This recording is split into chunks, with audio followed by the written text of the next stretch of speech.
Hello అండి, నేను మీ శైలజ చిట్టి. Welcome back to my channel. ఈ వీడియోలో పచ్చి బఠానీతో రోటీలోకి, చపాతీలోకి, అలాగే రైస్లోకి పర్ఫెక్ట్గా అదిరిపోయే దాబా స్టైల్ కర్రీ ఎలా చేయాలో చెప్తాను. ఈ కర్రీ నాకు మా నైబర్ ఒక ఆమె, నార్త్ ఇండియన్ ఆమె నేర్పించింది. ఈ కర్రీని ఒక్కొక్కరు ఒక్కొక్కలా చేస్తారు. ఈ కర్రీ చేయడానికి నేను ఒక 1/2 kg బఠానీ తీసుకున్నాను. ఒలిచిన తర్వాత 1 కప్పు బఠానీలు వచ్చాయి. ముందుగా బఠానీలను ఒలిచి పెట్టుకొని కడిగి పెట్టుకోవాలి. అలాగే 1 ఆనియన్, 4 పచ్చిమిర్చి, 1 టొమాటో, కొన్ని జీడిపప్పులు నానపెట్టుకోవాలి. ఒక 10 minutes అలా నానపెట్టుకోవాలి. నానపెట్టుకున్న జీడిపప్పులు, అలాగే టొమాటో, అలాగే పచ్చిమిర్చి, 1 బిర్యానీ ఆకు, 1 ఇలాచీ, 1 లవంగం, దాల్చిన చెక్క మిక్సీ జార్లో వేసి మిక్సీ పట్టుకొని పక్కన పెట్టుకోవాలి. దాల్చిన చెక్క, లవంగం నేను ఫస్ట్లో వేసుకోవడం మర్చిపోయాను, అందుకని ఇప్పుడు యాడ్ చేస్తున్నాను. యాడ్ చేసుకొని మళ్ళీ మిక్సీ పట్టుకున్నాను. ఇప్పుడు కడాయి పెట్టి ఆయిల్ పోసుకుంటున్నాను. ఆయిల్ పోసుకొని ఆయిల్ వేడయ్యాక జీలకర్ర వేసుకుంటున్నాను. జీలకర్ర వేసి జీలకర్ర కొంచెం చిటపటలాడిన తర్వాత ఇప్పుడు కరివేపాకు వేసుకుంటున్నాను. కరివేపాకు వేసుకొని కరివేపాకు కూడా చిటపటలాడించాలి. చిటపటలాడిన తర్వాత ఇప్పుడైతే వేసుకొని ఆనియన్లోనే కొంచెం చేసుకోవాలి.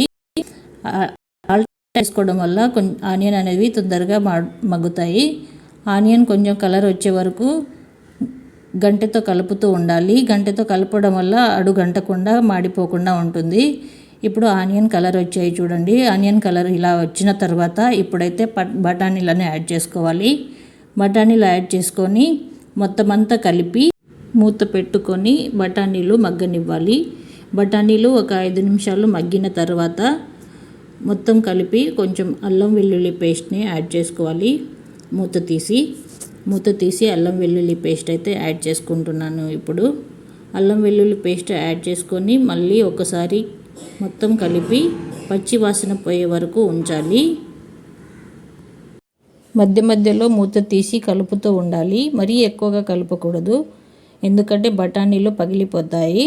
చూడండి, బఠానీలు మగ్గినాయి. ఇప్పుడైతే కొంచెం పసుపు యాడ్ చేసుకుందాము. పసుపు యాడ్ చేస్తున్నాను. పసుపు యాడ్ చేసిన తర్వాత రుచికి తగినంత కారం కూడా వేసుకోవాలి. రుచికి తగినంత కారం వేసుకున్న తర్వాత ఇప్పుడైతే కొంచెం ధనియా పౌడర్ కూడా వేసుకోవాలి. ధనియా పౌడర్ వేసుకొని ఒకసారి కలుపుకొని మూత పెట్టి మసాలాలు మాడేదాకా ఉంచాలి. మసాలాలు మాడిన తర్వాత ఇప్పుడైతే మిక్సీ పట్టుకున్న పేస్ట్ కూడా వేసి కొంచెం అంటే కొంచెమే వాటర్ పోసి కలుపుకొని ఒక 5 నిమిషాలు ఉడకనివ్వాలి. మసాలాలు మాడాయి. ఇప్పుడైతే నేను పేస్ట్ యాడ్ చేస్తున్నాను. మిక్సీ పట్టుకున్న పేస్ట్ని యాడ్ చేస్తున్నాను. పేస్ట్ వేసి మొత్తం అంతా కలుపుకొని మూత పెట్టి ఒక 5 నిమిషాలు ఉడకనిద్దాం. ఉడికిన తర్వాత గ్రేవీకి సరిపడా వాటర్ పోసి ఆయిల్ పైకి తేలే వరకు ఉంచాలి.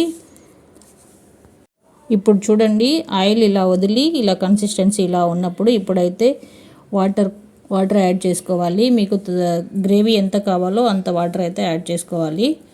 యాడ్ చేసుకొని మరో 5 నిమిషాలు ఉడికించి కట్ చేసి పెట్టుకున్న కొత్తిమీర, అలాగే కొంచెం కసూరి మేతి వేసి ఒక 2 minutes ఉంచి స్టవ్ ఆఫ్ చేసుకోవాలి. ఇలా చేసిన కర్రీ చపాతీలోకి, రోటీలోకి చాలా అంటే చాలా బాగా ఉంటుంది. ట్రై చేయండి.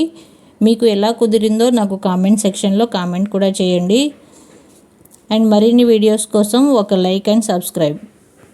ఈ వీడియోని ఫస్ట్ టైం చూస్తున్న వారు ఎవరైనా ఉంటే నా ఛానల్ని విజిట్ చేయండి.